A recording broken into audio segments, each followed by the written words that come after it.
Hello and welcome to the channel. In this video today we're going to be going over the Magicka Necromancer. It's a really fun setup. I love running it. I've had a lot of fun with it. It hits like a truck, even though the stat sheets ain't necessarily there, but it still hits like a truck. Either ways, let's go ahead and jump into it. I have 39.5k max Magicka. I have 16.4k max health, and my magic recovery is 1.4.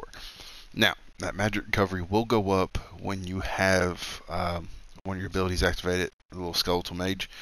So real quick, let's go ahead and activate that and see what our recovery goes to. Our recovery shoots up to 1.7. So we have great recovery to the point to where if you are okay with 1.2, 1.3k, you can drop the food that we are running, which is dubious, or not dubious, Witch Mother's Brew, and run something like Bloody Mari or something like that, and you'll have more max health. You'll have around 19k max health, like 42, 43 max Magicka, and your recovery will drop to around 1.2 or so. Anyways, spell damage is 2.1k, and spell crit's 49%. So that kind of hurts a little bit, but it's not that major. I have 64 points into Magicka, and now I am a Briton, so you may have to adjust. You know, my health was around 16.4, which is where you kind of want to be. But if you prefer to have more health, then you can ditch some of these points from Magicka and put them into health. Or depending on your class, you may still hit it. Now the boom we're running is the Thief, and that is just so we can get to around 50, that 49% spell crit.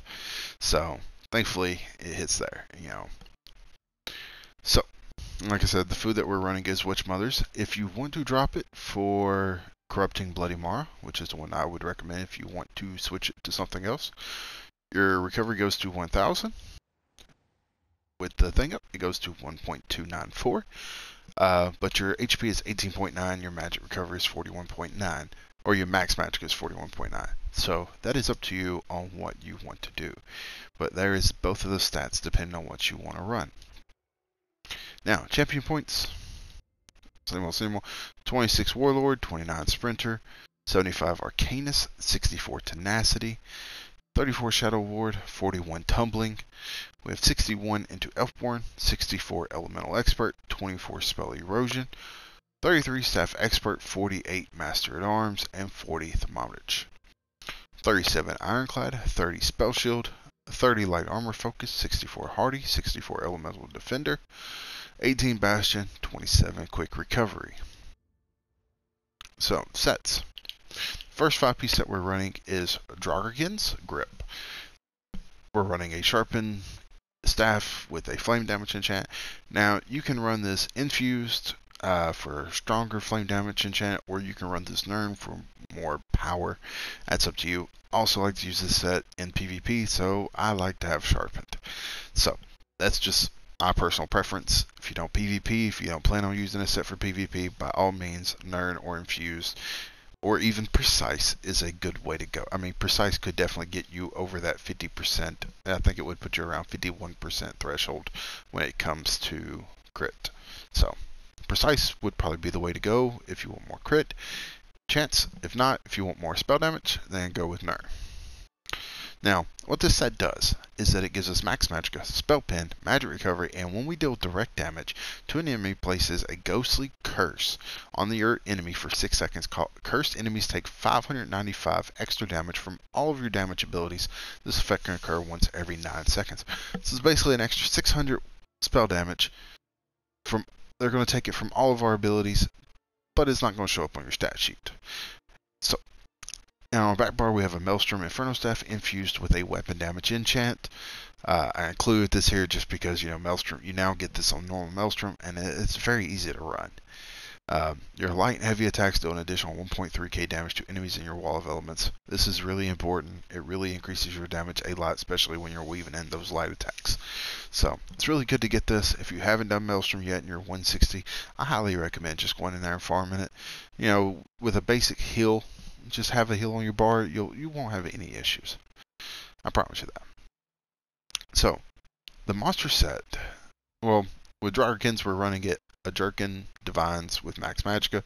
We're running Gloves Divines with max Magicka. Shoes Divines with max Magicka. Now, monster set that we're running is the new one. Kelnar's Nightmare? I don't know if I'm saying that right or not. Don't crucify me if I am. But either way, this comes from Unhallowed Grave on Vet, and we're running a heavy helmet Divines with Max Magicka and medium shoulders Divines with Max Magicka. Unhallowed Grave on Vet is really easy. It's not that complicated. I mean, as long as you have a solid tank, you don't even need a solid tank. As long as you have communication because some of especially the boss with the fire that comes up around it, is very mechanic driven. So as long as you have communication, you can talk to one another. As long as you have that, you should have no issues going through this dungeon on normal, even at 200 CP.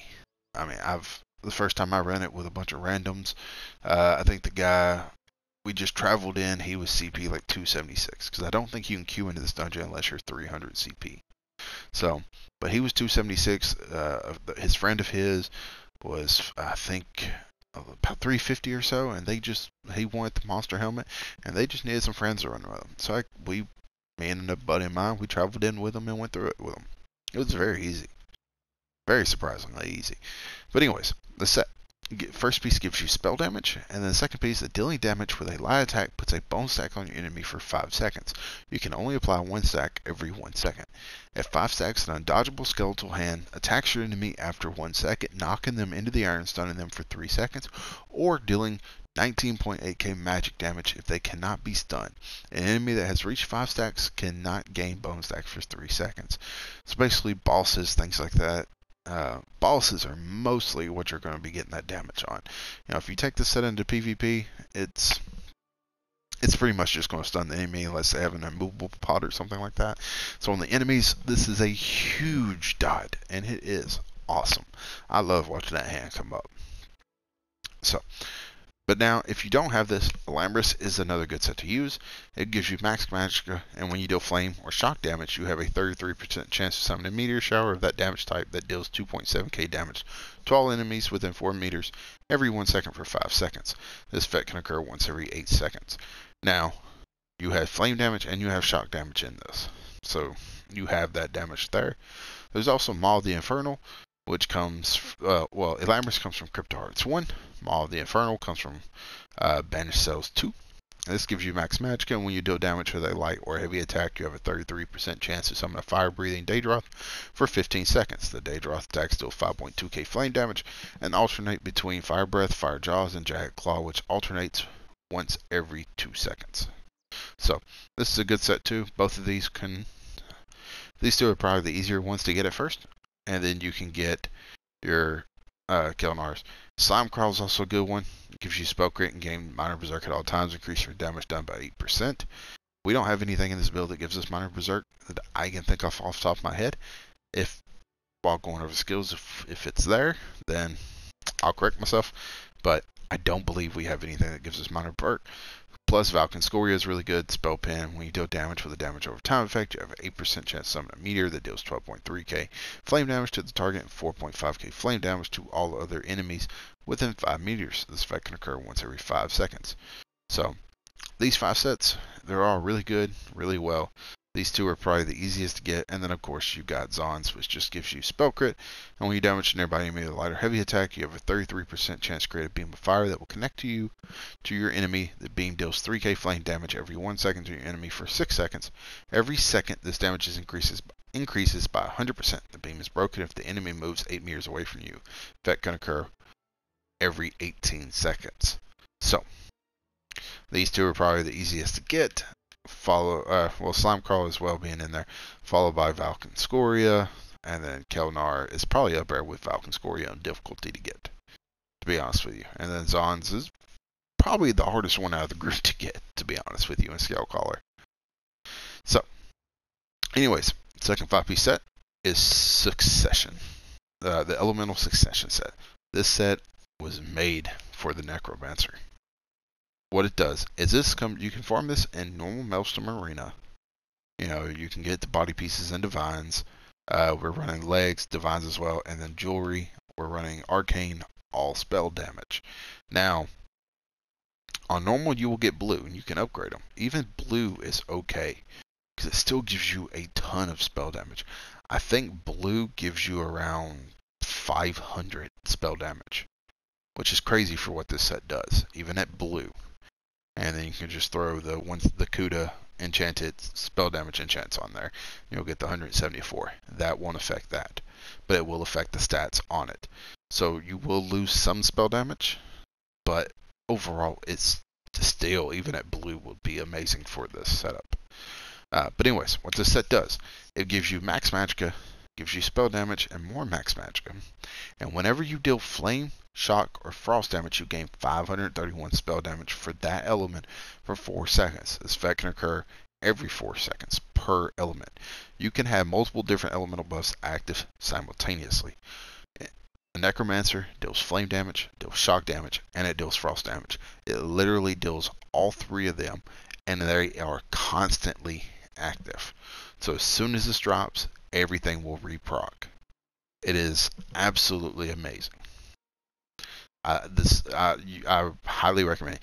You can run this set right here and pair it with whatever you want. If you don't want to run Draugr, you could put New Moon Acolyte there. You could put Scathing Mage. You could put Burning Spellweave, Mother Sorrow. But whatever it is, Succession is the main set for the Necromancer. Can't stress that enough. So,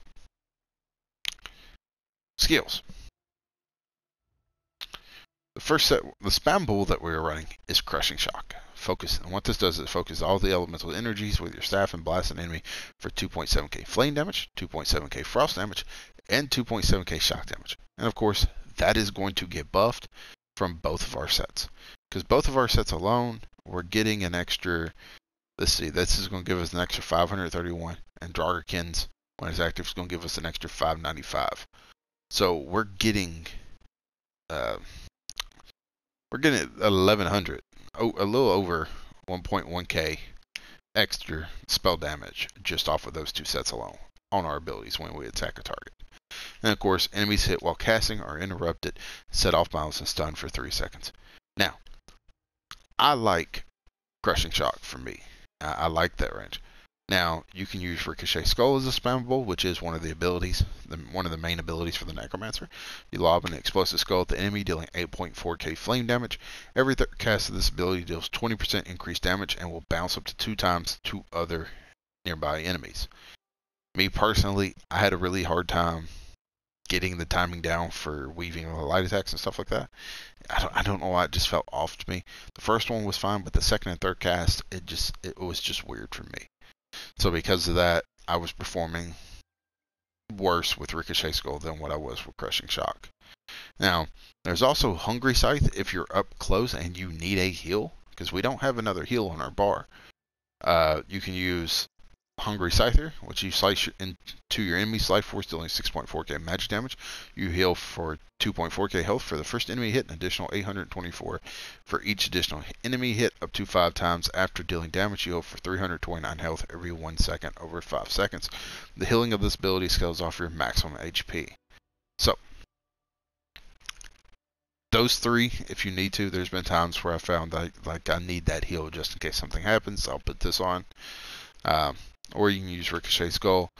But Crushing Shock, the fact that we're going to get a buff to our Frost, Flame, and Shock damage from Elemental Succession, I just run this instead. The damage, it's just there for me. Now, second move is Stalking Blast Bones. You summon a flaming skeleton from the ground after 2.5 seconds. The skeleton runs after the target and explodes when it gets close to them, dealing 13.2k flame damage to all nearby enemies. Every second the skeleton spins chasing its target, increases the damage of the explosion by 10%, up to a maximum of 50% more damage. Creeps the corpse on death. Now, this is a move here that is completely, it's kind of a flex spot. I like having this move regardless. I still use it a lot. Just depending on what I'm doing will depend on the morph.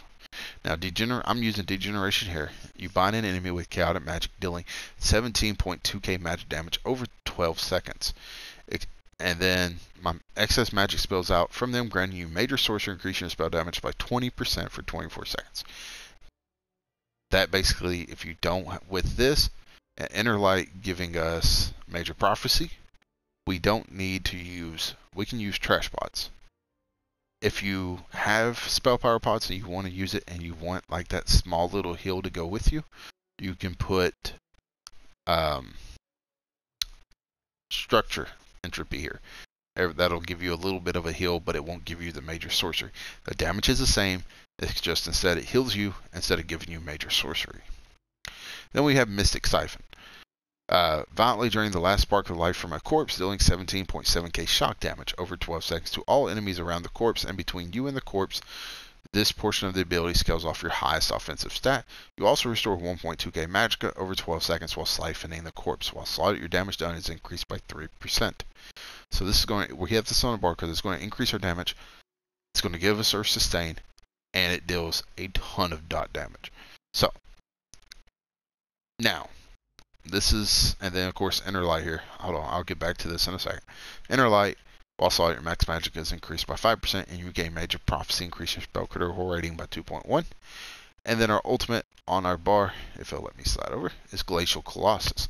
Unleash a frostbitten flesh Colossus to pulverize enemies in the area. The Colossus smashes the ground 3 times over 3 seconds, dealing 10.2k frost damage. With each smash, the final smash stuns all enemies hit for 3 seconds.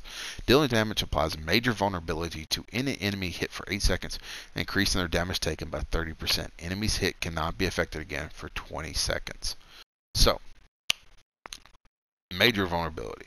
They're going to take a 30% increase in damage. If you're in a group with another Necromancer, you can use, when they use their abilities, you can use Elemental Rage here. So when they drop their Colossus, you drop Elemental Rage. And what that, of course, we're using a Fire Staff, so the increase in that damage is by 15% as it is. So it's going to, they will do massive amount of damage together if you chain them.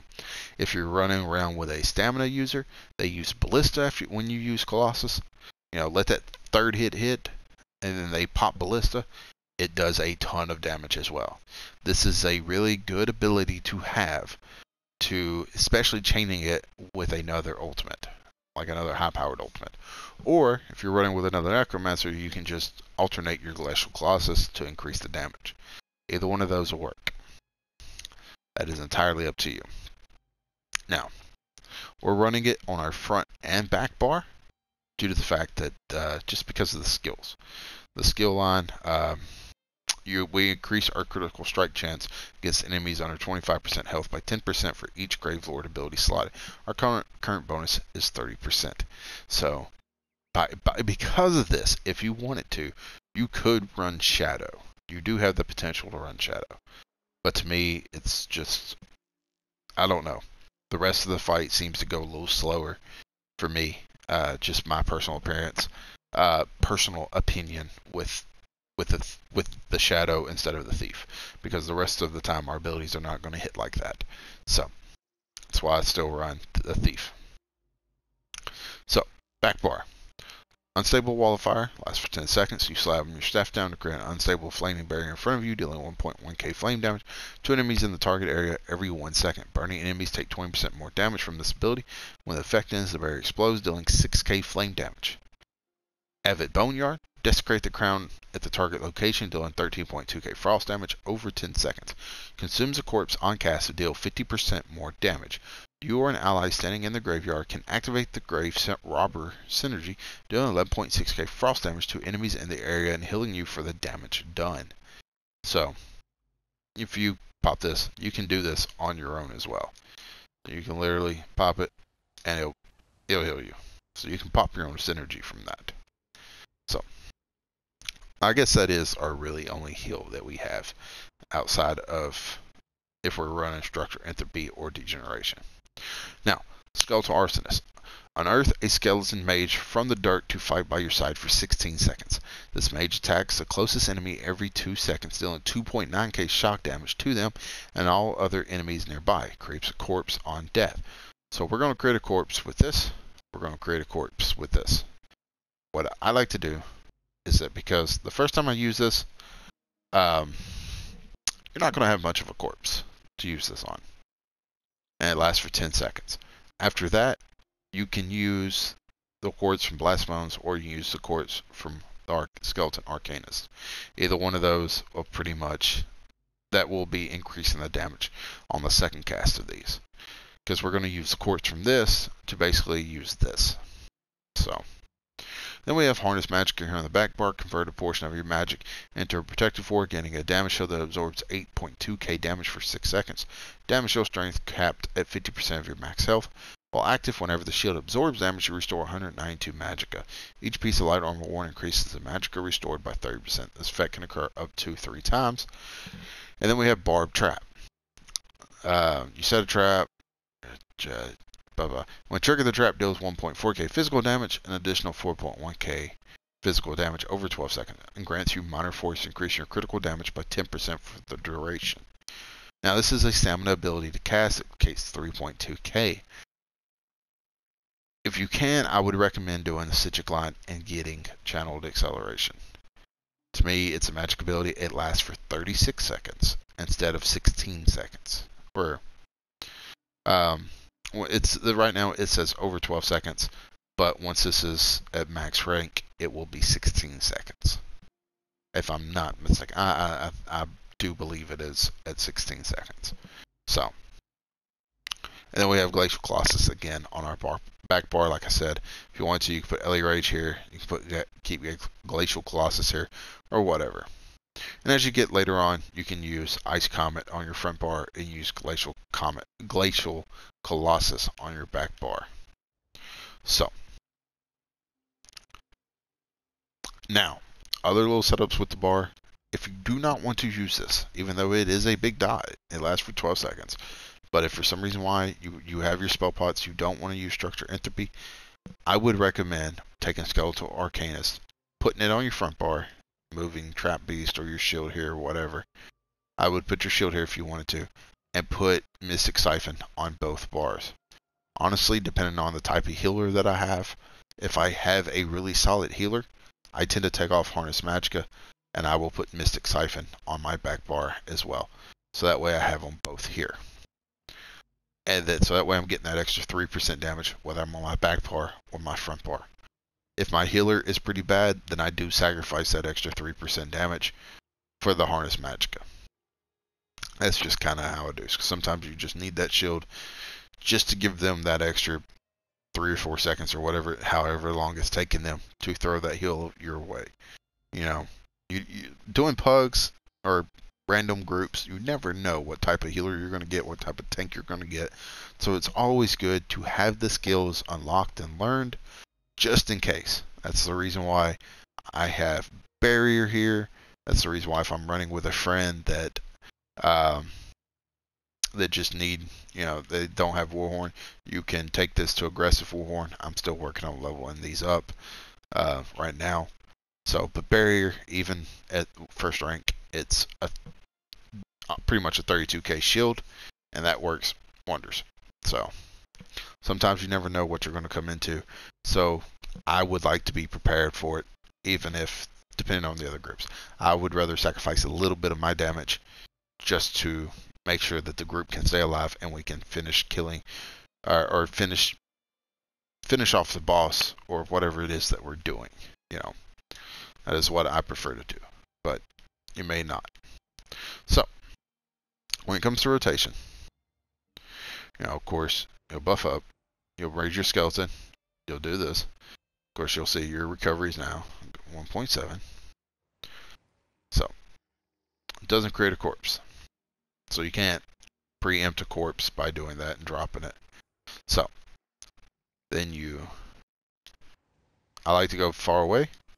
Blast Bones, light attack, trap, Blast Bones, siphon, Blast Bones.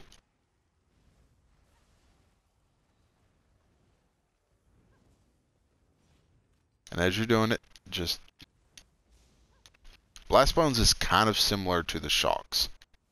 You're going to have to cast that just about every other ability.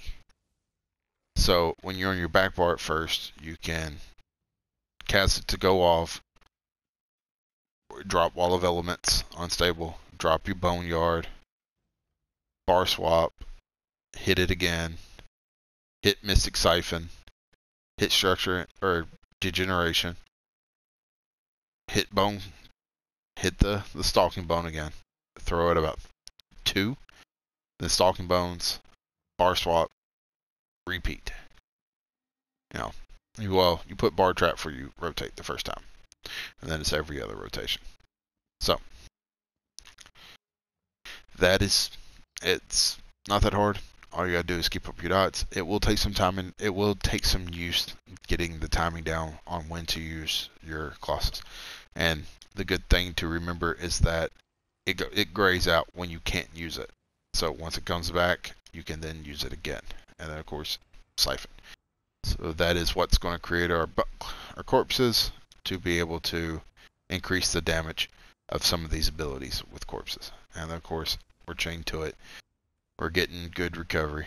So, and the corpses stay there, I think, for about 5 or 6 seconds before they'll disappear. So that's down. We can siphon off of it, or we can drop. We could have dropped that on it as well. So yeah. But anyways, the monster set. If you want to see it go off, see how it's shining. That is our Draugr. And then there's the hand, and there's the damage. That's Draugr on it. Or that is the hand. My bad. Now we have Draugr. And then, and shoots up. I really like that animation. But, anyways, that is the Necro with pretty easy to get set up. It's not that hard. On Hollow Grave is extremely easy to run to farm this stuff. It's definitely a whole lot easier than Falkreath Hold, Bloodroot Forge, any of these other DLC dungeons that came out. It really surprised me how about easy it was. Succession comes from normal Maelstrom Arena. You can get purple jewelry on Vet if you want to run it. But if I'm not mistaken, jewelry drops on stages 7 and 8. And then, so you can farm it on normal, upgrade it, or you can just roll with blue.